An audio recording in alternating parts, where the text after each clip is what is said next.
ఇలాంటి ఒక పుల్కాలో బొక్కలో టాపిక్ గురించి వీడియో చేయాల్సి వస్తుందని నేను ఆ జీవితంలో అనుకోలేదండి. అస్సలు అనుకోలేదు. కానీ నన్ను చేసేలా చేస్తున్నారు. ఇప్పుడు రీసెంట్గా ఒక ప్రియా అనే ఒక మహాతల్లి బిగ్ బాస్ హౌస్లో ఉండే ఒక వనిత, వీర వనిత ఒక స్టోరీ పెట్టిందంట.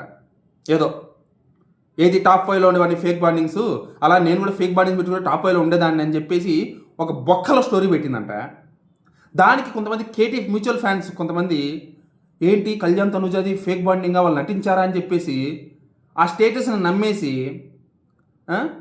ఇన్స్టాగ్రామ్లో సోషల్ మీడియాలో రచ్చరచ్చ చేస్తున్నారు. నా అది కిందికి వచ్చి కూడా కామెంట్లు పెడుతున్నారు. సరే, మీరు స్టేటస్ నమ్ముతారు కదా.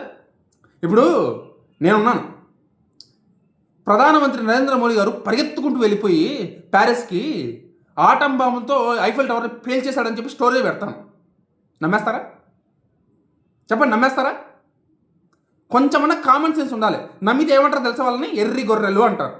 ఇలాంటి స్టోరీస్ నమ్మితే ఎవడు ఏం పెట్టి నన్ను నమ్మేయడమేనా? కొంచెమన్నా ఆలోచించారా?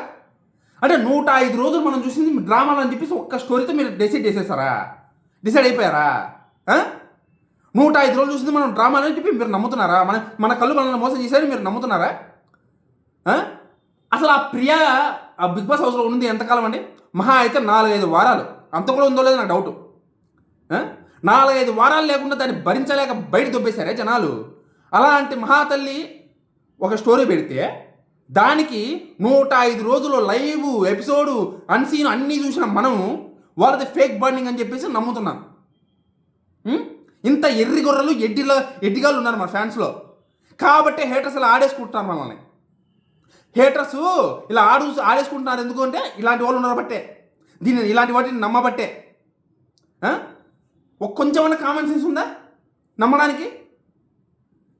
ఆవిడేదో స్టేటస్ పెట్టిందంట, మీరు నమ్మేస్తున్నారంట. కళ్యాణ్ మీద తనుజ మీద మీ అభిమానం ఇంతేనా?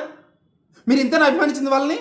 వాళ్ళ బాండింగ్ని చూసే కదా మనం అభిమానించాం. మనం అంత ఎమోషనల్ ఫూల్స్మి, మనం అంత తింగరోళ్ళము, ఈజీగా నమ్మించేస్తారు ఎవరైనా నటించేస్తే అని చెప్పి ఫిక్స్ అయిపోయారా మీరు?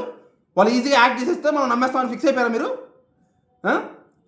ఇప్పుడు కెమెరాల ముందు నటించారని ఆవిడ స్టేటస్ పెట్టింది మీరు నమ్ముతున్నారు, బాగానే ఉంది. నటించడం దేనికి నటించారు? ఫైనల్స్లో ఉండడానికి కదా. ఒకవేళ నటించారని అనుకుందాం, ఫైనల్స్లో ఉండడానికి నటించారు, బాగానే ఉంది. మరి ఫైనల్స్ అయిపోయింది, బిగ్ బాస్ సీజన్ అయిపోయి 5 నెలలు అవుతుంది, అయిందా లేదా? మరి బిగ్ బాస్ సీజన్ అయిపోయిన తర్వాత లైవ్లు పెట్టి నెగిటివ్ చేయొద్దని ఎందుకు చెప్పారు నటించే వాళ్ళైతే? బిగ్ బాస్ ఉత్సవంలో ఉంగరం ఎందుకు తొడిగింది తనుజ? స్టార్ మా పరివారం అవార్డ్స్లో కళ్యాణ్ స్టేజ్ మీదకి పిలిచి అవార్డు ఎందుకు షేర్ చేసుకుంది? రీసెంట్గా జాతిరత్నాల షోలో నాన్న అని ముద్దుగా చాలా ప్రేమగా పిలుచుకున్నారు. ఎందుకు పిలుచుకున్నారు? సీజన్ అయిపోయింది కదా. సీజన్ అయిపోయిన తర్వాత ఇంకేం పని? ఇంతకుముందు 8 సీజన్ల చరిత్ర చూసుకుంటే లోపల ఉన్న వాళ్ళు ఎవరు బయట లేరు, అలా లేరు. లోపల ఉన్నంత క్లోజ్గా బయట ఎవరూ లేరు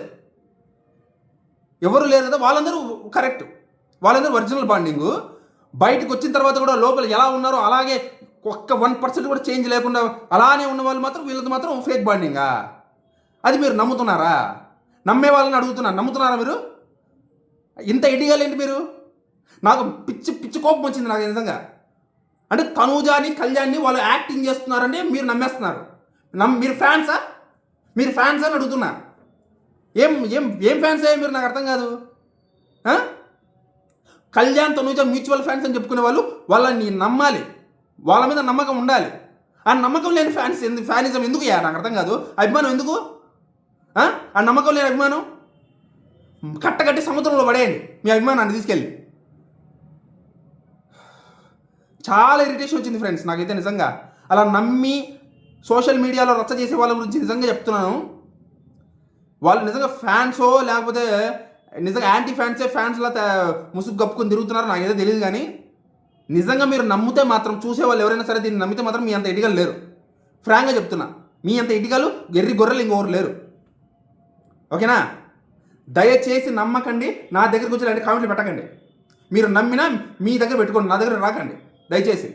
ఇలాంటి పనికి మళ్ళీ కామెంట్లు చూస్తే నాకు ఎక్కడ లేని చిరాకు వస్తుంది. దీని మీద మళ్ళీ వీడియో చేయడం బొక్క, నాకు టైం బొక్క. దీన్ని నమ్మడమే పెద్ద జోక్ అనుకుంటే దాని మీద వీడియో చేయమని నాకు మళ్ళా వీడియో చేసే పరిస్థితి తీసుకొచ్చారు నాకు. దండం రా బాబు, మీకు ఒక దండం.